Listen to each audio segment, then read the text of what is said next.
സ്വാതന്ത്ര്യ സമര കാലഘട്ടത്തിൽ മഹാകവി ഇക്ബാൽ പറഞ്ഞത് സാരേ ജഹാം സെ അച്ഛ ഹിന്ദുസ്ഥാൻ ഹമാര എന്നുള്ളതായി.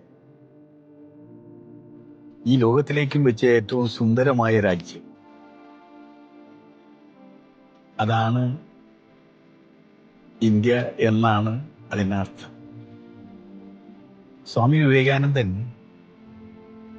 ലോകമത സമ്മേളനത്തിൽ പോയിട്ട് അദ്ദേഹം പറഞ്ഞത്, I am proud to say that I am coming from a country where all my brothers and sisters are living like flowers in a bouquet എന്നാണ്. മാത്രമല്ല അദ്ദേഹം അതിനോടുകൂടെ പറഞ്ഞ മറ്റു കാര്യങ്ങളുണ്ട്.